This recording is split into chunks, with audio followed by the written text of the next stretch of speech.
In this episode of the Texas Private School Podcast, Buttons and Friars do battle once again to open up the TAPS Division I playoffs. The Eagles of Legacy fly down to Austin to try and tame Anderson and the Warriors. Ashford and Fort Worth Christian will clash against Moffett and Hyde Park to keep their season alive. Gilroy and San Antonio Christian will have one final shot at redemption against Teichman and the Pioneers. And Connor Evans and Covenant will try and rain down pain upon Pantego as only one can advance. All this and more in the round one preview of the Texas Private School Podcast.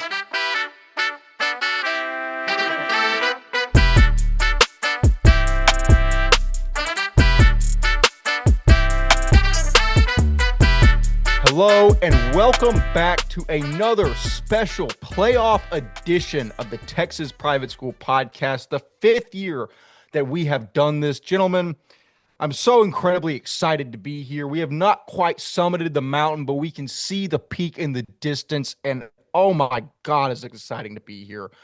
I, as always, am 130, your hosting crew, Wes Tolleson, joining you from very dark Sunnyvale, Texas. Walker Lott and Ryan Schroeder call in from College Station and Stillwater, Oklahoma, respectively. Gentlemen, it is so exciting to be here upon the opening evening of the Texas Private School Playoffs. Walker Lott, we have waited for this for 12 long, dark weeks at this point, and we are finally here. Your thoughts to finally be able to watch some playoff football in Texas? Yeah, playoffs, fun, always a fun time.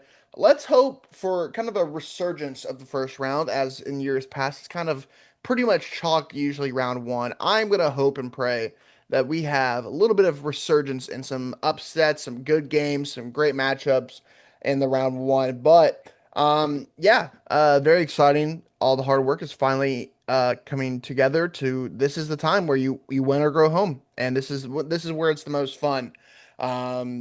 Seniors, this is their last ride, putting everything on the line for that W. So a lot of fun. Definitely so. We talk so much about how fun the SPC regular season is because of that manufactured pressure that every game feels like a do or die moment. Well, now in TAPS, we finally see that do or die atmosphere really materialize here in the playoffs. Ryan Schroeder, it is truly the best time of the year as we look upon the dawn of the TAPS playoffs. What are your thoughts as we move towards the final stretch of the season? Yeah, I'm super excited to get into playoffs. I mean, playoffs are always just a really fun time of year. And to hit Walker's point, I think we will see a little bit of a difference this year. This is the first year I think ever since we started the podcast where there's a lot of divisions where I feel like I don't know the answer. Two of them, maybe, but the other two, maybe not. There's a question in the air for those two divisions on who will be coming out. As the true winner, but even in these first couple rounds as well, you could see things shake up. We have a D1 South that we've basically never seen before. I feel like at some points you know that it's wild, but it really is in a state of no like a three-way tie in the middle of D1 South. That seems there's no telling what could happen in the playoffs here, and the same goes down for the rest of the divisions as well. There's always shakeup to happen, so I'm excited for the playoffs this year. I think so too. And yeah, while there's a couple of divisions where we can probably point and look at a state champion, it is exciting to know that even inside of those, there's a lot of contenders. And again, it's kind of boring when we know that Grace Community is going to go out and win the TAPS Division II playoffs, as we've known since the beginning of the year. That's not who I. Oh, yeah. Well, I mean, you mentioned the team wearing blue. It's Grace. It's always been Grace. Well, hey, hypothetically, that also means SCS could go out and do it. No, it's only Grace. No. I mean, Legacy's got a good shot, I guess. But they're green. Anyways, Grace Community already write them into your playoff state champion bracket. Truly a fantastic run by the team from Tyler. That being said, as mentioned, we have 5 incredible games to get through, as we always do in the round one. There are a lot of interesting TAPS Division I matchups, North versus South, that we hit on all the time. We are going to start with one of the better ones that we have seen several times in the past years. That is Central Catholic, the 4 seed out of District 1 versus Bishop Lynch, the 5 seed out of District 2. That's actually incorrect. Lynch is the one District 1. Central Catholic is out of District 2. Friday night, Rafino Stadium, Buttons, Friars, South, North, Guevara, Muhammad, do or die. For the third time in 4 years, Central and Lynch will face off in the opening round of the TAPS Division I playoffs as we once again break out the spreadsheets to analyze similar standing North versus South teams. Central is 6-4 on the year with good wins over St. Mike's and St. Pius and losses to St. Thomas, Concordia, and Antonian. This isn't the button team of old with Silas Gomez, DeAndre Marshall, and Ben Rios, but there is still talent to get the job done. Junior quarterback Tristan Soto has thrown for 1,450 yards and 12 touchdowns, but has had accuracy issues with 9 picks on the year. 8 of those touchdowns have found junior wide receiver Antonio Guevara, who has tallied 630 receiving yards thus far. Soto has also rushed for 370 yards and 4 scores, as senior Joseph Carrion has led the way on the ground with 540 yards and 6 touchdowns. The defense has been stout behind 96 tackles and 13.5 tackles for loss from senior linebacker Mark Luna, 74 tackles and 14.5 tackles for loss from linebacker Zach Meddy, and 2 interceptions from lockdown corner Avon Houston. But that defense is going to be tested by one of the top offenses in the state. Matias Leone at quarterback, Zach Williams and Nick Payne in the slot, Ish Muhammad at tight end, Akani Cruz Barrios at running back, Chavez, Timmons, Naquamo, and Bell bulldozing opposing fronts, and Asher Wheatley ripping off of the edge. This Friars offense is gaining almost 400 yards per game. Woo. Lynch has won the last 2 matchups that we've seen in the playoffs, and quite frankly, I don't see a world in which that is not the case in 2025. Gentlemen, I've been saying since our preseason episodes that I think Lynch is the real deal this year, even more so than prior years. And granted, well, I didn't best any of the top 3. We saw an incredibly close game versus Prestonwood. We've seen they beat Legacy. They blew out the 2 teams in the bottom of the division. This is a good team that, as we've said before, has the misfortune of being matched up with some of the best teams in the hardest district in the state. I think they're going to prove that. We've mentioned the D1 South is much improved. The Central Catholic team, even with the loss to Antonian last week, is good. They have talent. It's just not the North, and that's what I'm hanging my hat on. Walker Lott, I think the clear answer in this game is Bishop Lynch. I'm curious if you hold the same opinion. Yeah, short and sweet. Yeah, give me the Friars by like 35. I think this is a blowout, and the Friars, I think this is time where they show the North is better than the South in this matchup. I just think this offense with so many weapons, I just don't think it's close. The interesting matchup for you, Wes, will be watching Antonio Guevara. I think he's a true Division One guy. If they put Avon Houston at corner or safety, that's gonna be the question. Yeah, you're gonna want like Avon Houston's great, but he's not blocking up Zach Williams just because it's a weird matchup. I would put him at safety, let him match up on Ish Muhammad at the tight end spot, and let him go to work. The rest of the spot, I don't think they have the weapons to keep up with all these weapons on the outside. I just think that's the case. I think this is funny. This is like the 5th out of like the last 5 first round games. This has to be 4 out of 5. This always this 2-4-5 matchup that Wes Tolleson always goes to. I remember the days where you would drive in the middle of nowhere and watch this game. And McGregor, Texas, freezing so badly in the same hoodie that my hands couldn't even video and tweet. I remember like it was yesterday. I remember, wasn't there like a taco that was thrown onto the field too, or something like that? Yes, it was. No context actually threw that burrito onto the field. He was aiming for the referee and narrowly missed. I'll find that tweet later. But awesome. That's a disgusting act. Yeah, it really is. He's a disgusting person. Yeah, it's true. Shout out Braden Flowers back in the day for that games and those type of dudes. But yeah, give me the Friars in this one by a lot. Ryan Schroeder, Walker Lott says by a lot. I did not give a score, but I think it'll be at least a 14-point game. Your thoughts as Central Catholic travels up to Rufino? Yeah, I'm in the same boat. 2 touchdowns is about where I'm at. I don't want to say more than that. I think the Friars offense kind of speaks for itself here. Central Catholic's had a pretty good season this year and stuff. Obviously, the loss to Antonian hurts to end your season and stuff. But I mean, Bishop Lynch, it's one of the highest caliber Bishop Lynch teams we've seen. If they ever had the chance to beat the higher 3 teams in their division, in their district, it was this year. They didn't get it done, but they literally played to the highest level that program has played in recent years. So I'll tell you this right now. Bishop Lynch has had a great season. They're going to continue to have a great season with a good win over Central Catholic this week. So with that being said, we were all 3 on the side of the Northern team over the Southern team, as has been tradition on this program for several years. We will see if that ends up being correct. But we will now move laterally in Division 1 to a matchup of Legacy Christian, which is the 5 seed out of District 1, versus Austin St. Michael's, which is the 4 seed out of District 2. The Eagles of Legacy are 25.5-point favorites in this game. We get to break down yet another Division One North versus South matchup as Legacy Christian takes a drive down to Hill Country to face off with St. Migos. Very similarly to Lynch, Legacy faces the unfortunate reality of sharing a division with Parish, Prestonwood, Liberty, and Lynch. This has led to a 2-4 district record, but let's dive a bit deeper into that. They only lost to Lynch by 7, demolished TCA and Nolan by 30 and 47, respectively, and were within 4 points of Liberty just last week. Make no mistake about it, this is a good football team. And it all starts with senior athlete Sam Jones, a guy who we cited as a potential Division One MVP candidate in the preseason. Jones has accounted for 103 tackles, 23 tackles for loss, and 4 sacks on the year, while also scoring 14 touchdowns as a running back Is on that offense. true? That's true. Oh. I swear to you. Oh He is my an gosh. absolute Wow. monster. Senior quarterback Luke Lawrence has also been solid on the year, throwing for 12 touchdowns, 8 of which have found junior wide receiver Brennan Bays. And senior running back Jackson Ladd is closing in on 1,000 rushing yards on the season with 7 touchdowns to pair. But their opponents are coming off a tremendous upset of the second best team in the South.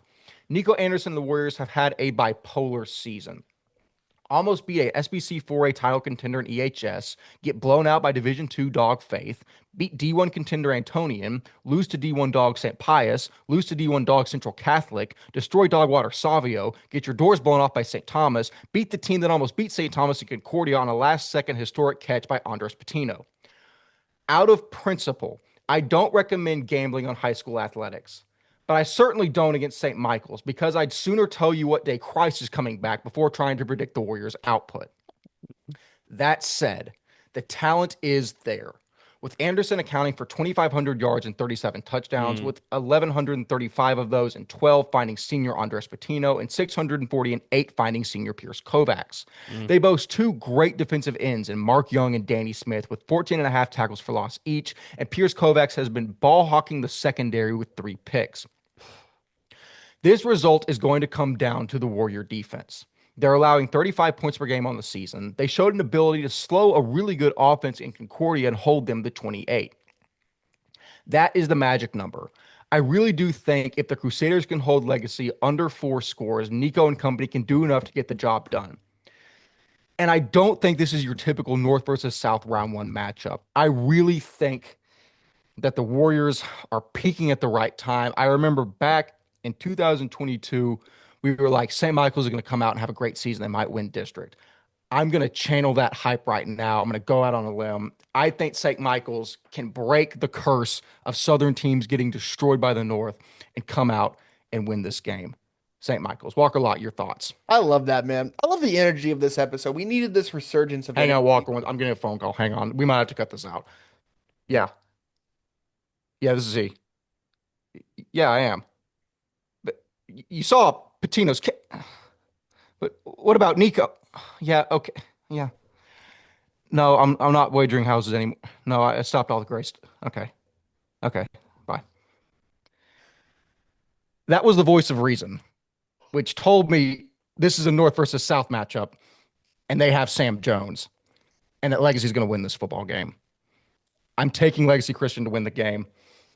Final comment. It's the corniest bit you've ever done. But I love It's it. no It's bit. so It was a good. phone call. I got a call from the voice of reason. Walk a lot. Oh, oh man. Oh, Jay Garcia, I'm so sorry.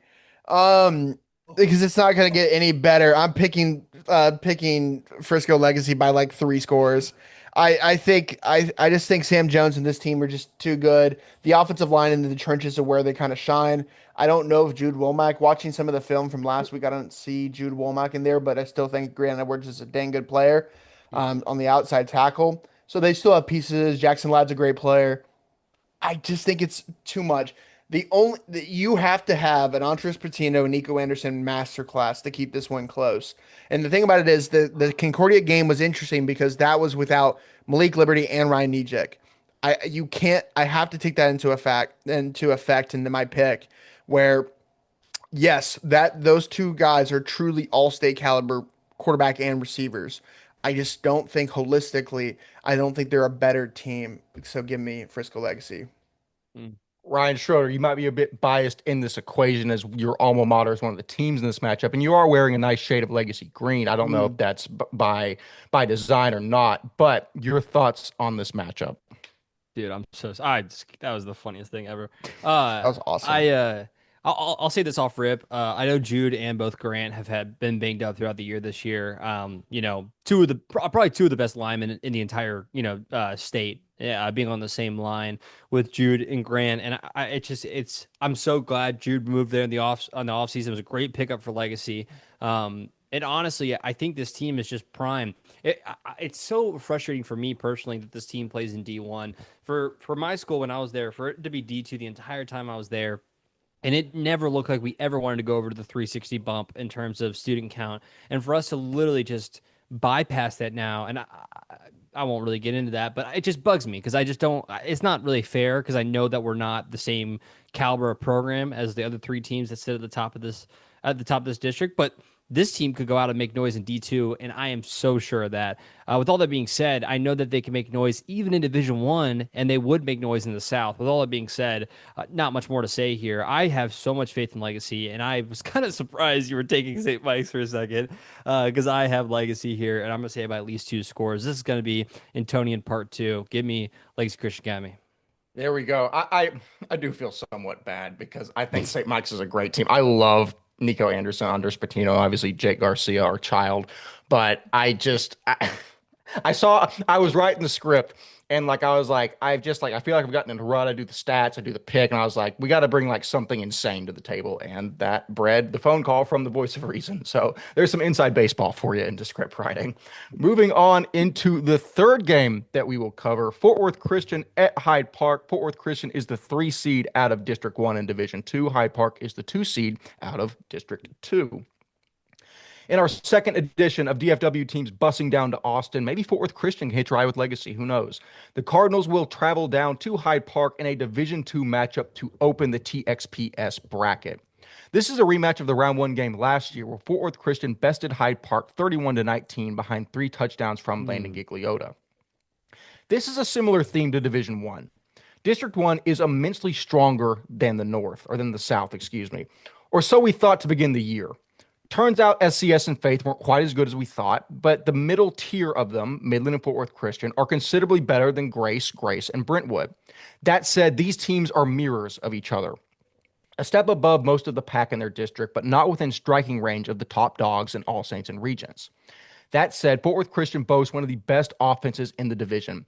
44 points per game behind 2,900 yards and 36 touchdowns from senior quarterback Landon Gigliotta, 1,000 yards and 22 touchdowns from running back Kason Anding, and a stable of elite receivers in Pearson, Chandler, Robinson, Croffler, and Garza. The defense has also been stout, averaging 22 points per game allowed behind Kansas State commit Tucker Ashford and Navy commit Adam Burns, terrorizing backfields. The Cardinals have taken a definite step forward from last year and will have to prove it again against a hungry Panthers squad. Dual threat quarterback Crawford Moffitt is balling with 24 total touchdowns and 2,400 yards. Senior running back Brennan Bartholomew has 1,000 rushing yards and 9 touchdowns. And senior Hudson Hart leads the way receiving with 630 yards and 7 touchdowns. Overall, Hyde Park is a good team, but they barely beat Grace in a down year and had to fight against Brentwood. And even with a good 10-point win over Brookhill, I think Fort Worth Christian mauls both Brentwood and Grace.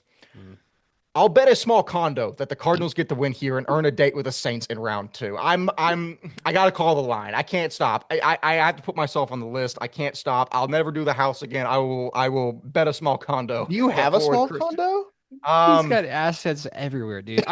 Is no context funding you at this point? I mean, I know he's siphoning our company. No context. Again, people think he's some bum that Greyhounds everywhere. No context actually has a nice little condo in Taos, New Mexico that he's graciously offered to put up. But actually, no, he hasn't offered. I will steal it from him and put it up as collateral for this game. I really didn't. I meant that to be a throwaway line, and now this is actually going to get turned into a storyline, and I will have to answer for it should Fort Worth Christian lose. So Fort Worth Christian, I know we have had a tumultuous relationship over the years. And I'll say in this moment, this is me extending the olive branch. I don't think you want to fight for me or fight for my assets or my livelihood. You are now. And please, for if nothing else, if not for your own pride to save your own season, to continue the TAPS playoffs, fight for Wes Tolleson's dignity, please. I Mm. beg of you. That being said, Walker Lott, still two fantastic teams here, a lot of talent on both sides. Again, it's kind of the same interesting situation, although this isn't North versus South. These are two districts inside of Division Two, where one we're going to say is clearly better than the other. Your thoughts overall on this matchup? Yeah, so this is I'm excited for this one. I will be down to this game. I'm excited to be down there in Austin for this one. Some storylines you have to watch. This is where Coach Roby came from, right? Where now he's the head coach at Hyde Park. He was the DB coach for for Fort Worth Christian, the recruiting coordinator there for a couple years before previously being at Liberty Christian. So, this is a team that he's really familiar with. He knows these guys. This is also, I'm excited to watch because this game didn't have Simon Johnson at the tackle spot last year because of injury. So you're going to watch a true Division One prospect at tackle versus a true solidified guy in Tucker Ashford and Adam Burns, right? So I'm excited to see that matchup as too. There's some weapons all over the field. They have some new prospects over there at High Park that I didn't see in the spring that I'm excited to see now. Wyatt Smith's the dude. You mentioned everyone else. With all that being said, I just think this offense for Fort Worth Christian is just too electric right now. I think Landon Gigliotta heard Wes talk about all these other Tabs D2 quarterbacks in the offseason and said, "Yeah, you forgot about me." And we Fair. absolutely did in that moment because he is lighting up the stat sheet this year and he's showing why he's one of the best. And we've gave him his flowers all year, but we should say again now. And 2,900 yards and 36 touchdowns on the year. That's dang, man. What a year for him, man. So yeah, give me Fort Worth Christian in this one. I'm excited to be back down in Austin. A great community, great environment as well. But give me the Cardinals in this one. Definitely so, Ryan Schroeder. We are all so far on the same side of this game for the previous two as well. Your thoughts as Fort Worth Christian takes on Hyde Park? Yeah, Forward Christian is just that team, bro. That's that offense, man. Even against All Saints in Midland, the games they lost, they still scored 20 points in both those games. Like, Fort Worth Christian is going to score 20 points. Like, they're going to get three scores, if not more. With that being said, I'm exactly what you said about the East Texas comparison, West, with Hyde Park only beating those teams by close matchups, and also the fact that Fort Worth Christian is just going to go out there. If you can't stop their offense, you got to put points on the board, and if you can get past that defense of Fort Worth Christian, good luck to you. It's a hard battle either way. And for Fort Worth Christian, an 8-2 team could have been a 9-1 team if they would have been Midland. This is what we thought they were going to be last year, and they've turned that into what they are this year. I'm so high on Fort Worth Christian. I know if anyone's going to crack in that top three spot, I feel like, you think about LSA, but you also think about Fort Worth Christian and Midland Christian breaking into that top echelon in D2. A huge, strong win over Hyde Park would start getting the wheels turned in my head on that. Yeah, I think so. I feel like for several years now, we know all the talents at Fort Worth Christian. We've been waiting for them to break through and take that step. I don't think just beating Hyde Park would be that step, but I think coming out and another absolute domination could be a step towards that. We will see if that happens. That will be a tall order against a good Hyde Park team. But wrapping that up, we're going to stay in Division Two and analyze another matchup as San Antonio Christian, the 3 seed out of District 3, takes on Lutheran South, the 2 seed out of District 4. The Pioneers are 42.5 point Wow. favorites. Wow. In our second Division Two matchup of the episode, we will see if a Pioneer can double as a Lion Tamer when San Antonio Christian travels down to H-Town. After beating St. Joe's for what we assumed would lock a district title, San Antonio Christian crumbled against St. Joe's Victoria and played themselves out of a game with Fort Bend Christian into the hands of a very talented Lutheran South squad. That said, Junior Sloan Gilroy is leading San Antonio Christian to 33 points per game with 1,800 yards and 25 touchdowns. The sophomore Ethan Young is a beast with 800 rushing yards and 12 scores. And senior Blaze Moberg leads the way on the outside with 400 receiving yards and 5 scores. And while Young rushed for 131 and 3 scores against St. Joe's, the defense allowed 41 points, and that has to have Teichman, Robinson, and company licking their chops. I'm going to keep it simple here. San Antonio Christian does actually have a postseason win as recently as 2023, but that's the only one they've had in the last 14 years. Mm. Teichman, Mazur, and Robinson are quite frankly going to be too much for this defense to handle. And even without Cortez Taylor, this Lutheran South squad was an inch away from knocking off TWCA for that top seed. Listen, I'm super high on the Pioneers, and I think a solid playoff run begins with a win over San Antonio Christian in this spot. Walker, I think especially as the season's gone on, we've become keen to the fact that this Lutheran South team is for real. We've known about pieces, be it Asia Bradford or Braden Robinson in the past, but seeing guys like Cortez Taylor before injury and then Holt Teichman and then Mazur actually rise and be like, okay, this isn't just a team that's got a smattering of talent across the field. This is a legit cohesive unit that can challenge the best teams in TAPS Division 2. Quite frankly, and it's no disrespect at all, I don't think San Antonio Christian is in that echelon. I think that Lutheran South can't get complacent here and can't start looking forward to their next matchup. They have to lock in and play this game in front of them. But on paper, at least, I think they're clearly the better team. Your thoughts on this affair? No, I think I agree with you. This is a game for the multiple storylines that I'm interested in. How good is San Antonio Christian this matchup? If it's close or even like a couple score game, I'll be intrigued, right? If it's a 14 or a point or under game, I'm intrigued by San Antonio Christian. But for the other side, LSA needs to show us that they're ready to be back to the semifinals and play TWCA once again, right? That's what we're kind of expecting from this matchup. So give me LSA in this one. I think Braden Robinson being back and healthy is just too much for any team in the South, man. And you saw where he just kind of dominated against TWCA, but just TWCA was probably the better team overall in that matchup. I don't think San Antonio is on that level. So give me LSA, but I'm excited to see how San Antonio Christian does. This is game of the week, not really for the result, to see how good this Division 3 team has risen to this level.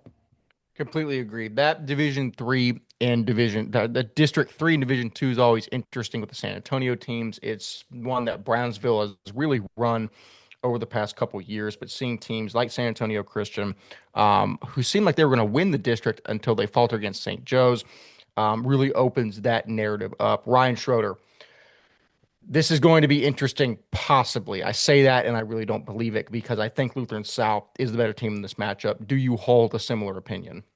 Yeah, it's like what I just said a second ago. It's like if there's any team that's going to crack in the top three, Lutheran South is the first guy at the door, right? So in that same vein, not to like get too comparative here, but like San Antonio Christian's just not even remotely in that category of upper echelon D2 teams.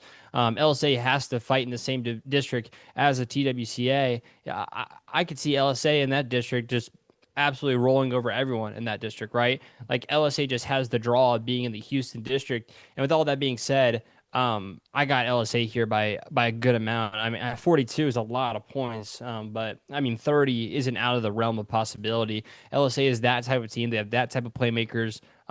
If the bracket works out that way, and Walker could tell me if I'm right, they would be a top four semifinal level team if that's possible. Is that possible for them? For Lutheran South, you mean? Yeah, is that possible for them to make the? Yes, Did they run into anyone of caliber before that? they would run into, I believe, Second Baptists of the world.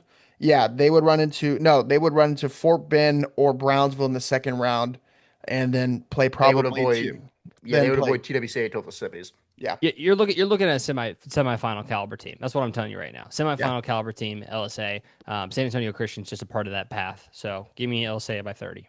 Yeah, and as I mentioned, they cannot overlook this matchup or the round two matchup because they're both, you got to win those games to play your Yeah, way through. for But sure.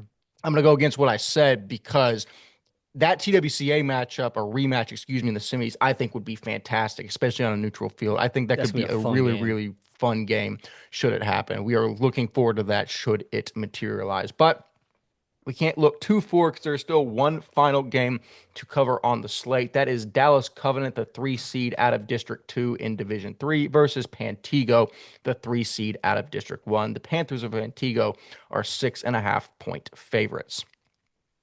In a matchup of two DFW D3 contenders, Covenant will make the short-ish drive west to Arlington to take on the Panthers of Pantego. Listen, I was super high on Covenant to start the season, but injuries to quarterback Ryan Hillner and athlete Duke Black have hampered their season as they finished third in their district behind DC and Tyler All Saints. That said, they still boast one of the top talents in the division in junior defensive lineman Connor Evans. 6'2", 275, and an absolute beast. He's going to command double teams from the Pantego front all night. They're pretty average across the board, averaging 27 points per game and allowing 24, but against decent competition, including First Baptist, Colleyville Covenant, and Dallas Christian. Pantego is an interesting case as well. For the second straight year, the Panthers were roaring to start the season, 8-0 this year until they ran into the buzzsaw colloquially known as Lubbock Christian.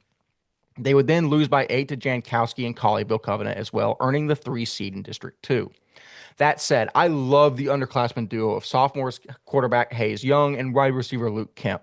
Kemp is at 1,000 yards receiving on the year and 9 touchdowns. He is going to be an elite weapon as he matures, and Hayes can sling the dang rock as well. You factor in a 1,200-yard rusher in senior Anthony Jackson and 10 sacks from junior defensive end Brendan Osborne, and Pantego is a dangerous team in this bracket. These teams are also mirrors of each other, not close to the top teams in their district, but almost but not quite to the number 2 teams, and well above the dogs in the cellar.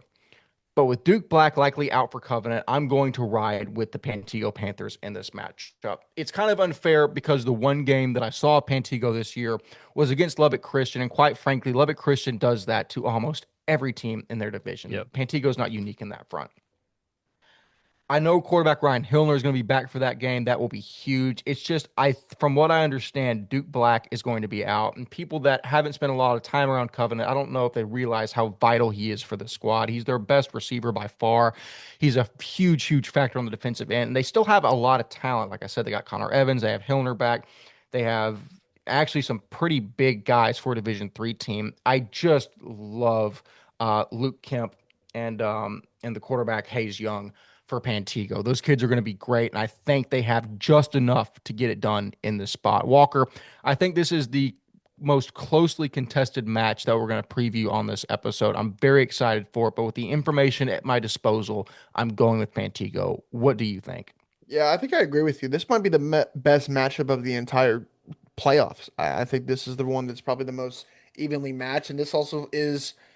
Honestly, I'll say this. I think then they'll play New Braunfels Christian next round, which they will, whoever team wins this will be the favorite. So you're looking at probably you could put on the box and on the scoreboard. What is it? Like the record The book. bracket? Yeah, like I mean, like when you're in the gym, when you put all like this could be a semifinal team when it's all said and done, if that Oh, makes sense, yes. right? You know what I mean? On the banners in the gym of saying this Yes. is, this is what it means. Like this could be a history book team for either of these teams for making the semifinals on this side of the bracket because it's just how it's paid out. So this is a huge milestone for either of these squads, right? I don't know the last time Pantego made a semifinals, and same with Dallas Covenant. Like I think these two teams would be the favorites in this matchup, right? So, with all that being said, with all of that, you've seen both of these teams. Was I'm gonna kind of follow your expertise here. Give me Pantego. I really like Hayes Young. I think he's a dang good player, and I'm excited to see him grow. Definitely a guy we're keeping an eye out for the retreat this spring, and all of that. So it's gonna be a lot of fun watching him grow and these guys on Pantego. I like Coach Avery over there, man. He's been a good dude for us. Shout out to this team. Shout out to the Pantego. Shout out to the Brahms across the street. Give me Pantego. I have a It's so photo I gotta funny. send you. That is so funny because as we were leaving the Covenant game, Ryan was like, I was like 3 steps ahead of Ryan, and he was like, wait, not the Covenant game, the Pantego game. I was like 3 steps ahead of Ryan. He's like, wait, stop there, just don't turn around. I was like, what are you doing? And I'm like looking, and I'm looking straight at the Brahms that Walker's talking about, and I was like, oh my God, this is beautiful. So we saw the Brahms, we saw Pantego, Ryan. I've seen both, but you've seen Pantego. Granted, what we know about these two Division III teams at this point, who are you giving the edge in this matchup, essentially to play themselves into a semifinal game? Yeah, I mean, when we saw, sorry, just watching Walker That's react to that. awesome. I love Isn't that that. good? No, Uh, I think Pantego's a building program, man. I'm glad we got to go out there and see them play, even against Lubbock Christian. There's a lot of things to like about that. That catch to secure the one-handed catch on that first touchdown they had. Like, I'm telling you, man, I'm higher on Pantego. I think this is a growing program. Starting out the year 8-0. Last year they started out what? They started out 7-0 last year. Is that what it was? Like Mhm. this is a program that clearly is building year over year. And I could see them even scheduling harder teams in district next, non-district next year and stuff, just to kind of, build out to what they're going to face in Lubbock and Colleyville eventually. This program is just taking steps, and a big step they're going to have is to beat Dallas Covenant. And you're going to have to give me Pantego here. From what I know, I've only seen the sample size of Pantego, but I liked what I saw. And with Wes's expertise, like you said, Walker, I don't know a lot besides maybe Connor Evans, and Lashley's kid, but other than that, it's pretty much all I got. And I'm gonna side with who I saw and what Wes says. Give me Pantego. So for the fifth consecutive matchup, we were all three on the same side of a team.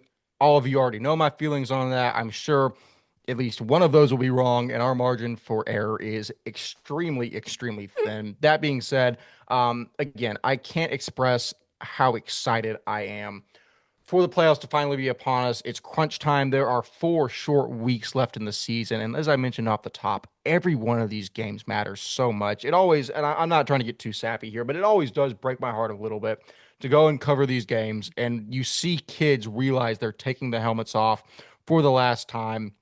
And for anyone that played football, you know that feeling and you harken back to that. And it's just it's very touching, and it's a very pivotal moment in the human experience, in my opinion. Again, promise that's the only time per year you're gonna get that out of me, even though I think I did that like 4 weeks ago. Have you All that being said, have go you on. seen the TikToks and stuff that like guys taking off their shoulder pads for the last time? Have you ever seen those? I don't think so. Yeah, I've seen like people like video themselves after like on their final days, like in high school, like they'll take off their shoulder pads and like have that video for the rest of their life, which I think is pretty cool. I was not that smart back in the day or did any photos my last day besides just like afterwards, but like those type of moments where like then the sappy song is playing behind it and I went, ah, dang, this is that time of the year, right? When that happens and it's a sad feeling for a lot of guys, but man, you're gonna remember those days of like hugging your teammates for the last time and stuff like that for a long time. So, um, football, man, it's a lot of fun. Football. My final moments were interesting because it was DC, and for scenarios I won't get too deep on this program. They was basically I was just filled with the most intense rage I've been filled with in my life for what is that 12 times 4, 48 minutes. And then it was over and I was like, I'm tired. I'm so tired. I've been playing both ways for 2 years. I want to take a nap. And then I was like, oh, well, I don't know what Grace football will do without Wes Tolleson. And the answer was they did pretty well, and I was not missed. All that being said, incredibly fun to be here. I'm incredibly excited to be able to cover TAPS playoffs as we have done now for the fifth consecutive year as we have officially reached UNC status. But all that being said, check out your local games tomorrow. If you don't have a game to go play, go out and support your local team. It's incredibly fun to be here. But as always, I have been 130 of your host and crew, Wes Tolleson. Walker Lott and Ryan Schroeder have fantastically been themselves. We will see you in the round one recap. See you later.